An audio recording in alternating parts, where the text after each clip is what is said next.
Hello everyone, मैं हूं advocate Rahul Mishra. आज हम लोग समझने की कोशिश करेंगे हिंदुओं में विवाह की जो कंडीशन है वो जो बताई गई है 1953 हिंदू लॉ के सेक्शन 5 में। आज हम लोग उसको ही समझने की कोशिश करेंगे, लेकिन उससे पहले मैं आप लोगों से रिक्वेस्ट करूंगा कि अगर आप लोग इस चैनल पर नए हैं या पहली बार आए हैं या आप लोगों ने अभी तक इस चैनल को सब्सक्राइब नहीं किया तो डेफिनेटली सब्सक्राइब कर दीजिए, जिससे आप लोगों को भारतीय कानून बेहद ईजी लैंग्वेज में यहाँ पर पता चलते हैं। आई होप आप लोगों ने सब्सक्राइब कर ही लिया होगा इतना कहने के बाद। चलिए हम लोग अपना वीडियो शुरू करते हैं। देखिए, हिंदू मैरिज एक्ट में जो बताया गया है कि हिंदुओं में शादी करने की सबसे पहली कंडीशन क्या होगी। सबसे पहली कंडीशन ये होगी कि व्यक्ति का हिंदू होना आवश्यक है, चाहे वो वर हो चाहे वधु हो, उसका हिंदू होना आवश्यक है।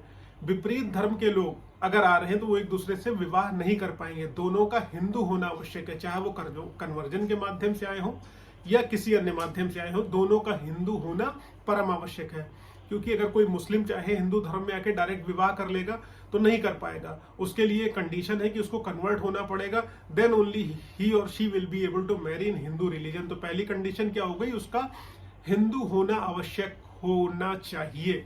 दूसरी कंडीशन बताया गया कि वर वधु जो भी हैं विवाह के दौरान उनका भी कोई जीवित पति या पत्नी नहीं होना चाहिए। Okay, they should not have any alive husband और wife at the time of marriage. इसकी दूसरी कंडीशन है। पहली कंडीशन मैंने बताई कि they should be Hindu for marrying each other. Second condition, husband और wife of each other should not be alive, जीवित नहीं होने चाहिए। तीसरी कंडीशन जो इसमें बताई गई, शादी के कंसेंट देने के लिए, जब शादी उनकी हो रही हो, कंसेंट देने के लिए जो वर वधु है, जो ब्राइड है और ब्राइड ग्रूम है, दोनों को अनसाउंड माइंड का नहीं होना चाहिए। ओके, पागल नहीं होना चाहिए, ल्यूनेटिक नहीं होना चाहिए, आइडियोटिक नहीं होना चाहिए। अगर वो पागल होंगे या ल्यूनेटिक होंगे तो अपनी कंसेंट आखिरकार कैसे दे देंगे। आप सोचिए, अगर कोई पागल है, उसकी शादी जबरदस्ती कराई जा रही है किसी महिला से या किसी पुरुष की दौलत की वजह से या प्रॉपर्टी की वजह से, तो क्या वो मैरिज सोलमनाइज हो पाएगी प्रॉपरली? नहीं हो पाएगी। इसलिए कंडीशन हमारे हिंदू धर्म में रखी गई है कि दोनों का जो है साउंड माइंड होना चाहिए, दोनों विकृत चित्त नहीं होने चाहिए, दोनों समझ सके चीजों को, अपने समझ सके कि वो वैवाहिक जीवन में बनने जा रहे हैं, विवाह को एक बेहतरीन तरीके से निपटाया जा सके।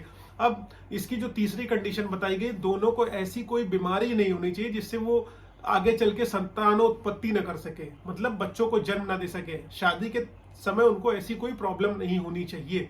ओके, उसके बाद अगली कंडीशन क्या आती है, उनको कोई बीमारी ना हो जिससे उनको दौरे वगैरह पड़ते हो। ठीक है, उसके बाद फिर क्या आ जाता है, विवाह के समय जो है, पहले क्या था, लड़के की उम्र 21 साल होनी चाहिए, ब्राइड की 21 साल और ग्रूम की 18 साल। अब दोनों की एज क्या हो गई, 21 साल मिनिमम मैरिज एज अभी सरकार ने रिसेंटली चेंज करी है ना, 21 ईयर्स रखी हुई है, तो 21 साल शादी की मिनिमम एज दोनों के लिए अब है।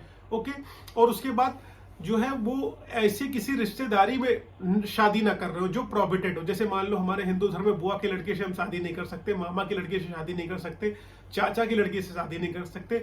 बेसिकली जो सापिंड है हमारे, जिनको हम पिंडदान करते हैं, जैसे हम अपने नाना को पिंडदान करेंगे या दादा को पिंडदान करेंगे, चाचा को कर रहे हैं, ठीक है, मौसी को कर रहे हैं, तो इस तरीके से जैसे मुस्लिम लोग में होता है क्या है कि वो लोग आपस में ही शादी कर लेते हैं, उनके यहाँ ऐसा कल्चर है। I am not know saying anything wrong about them, उनके यहाँ ऐसा कल्चर है, उनके लॉ में लिखा हुआ है। लेकिन हमारे हिंदू धर्म में क्या है कि हम मामा, चाचा, फूफा, काका के यहाँ शादी नहीं कर सकते। तो दीज आर द कंडीशन जो हिंदू में जो है मैरिज एक्ट में मेंशन की गई सेक्शन 5 में। तो आई होप आप लोगों को क्लियर है। तो एक बार मैं फिर से क्लियर कर देता हूं। पहला पॉइंट क्या हो जाएगा, दोनों का हिंदू होना एसेंशियल होता है। दूसरा पॉइंट क्या हो जाता है कि दोनों अनसाउंड माइंड के नहीं होना चाहिए। तीसरा क्या हो जाएगा, उनको कोई ऐसी बीमारी ना हो जिससे वो फर्टिलिटी ना गेन कर सके, बच्चे न पैदा कर सके।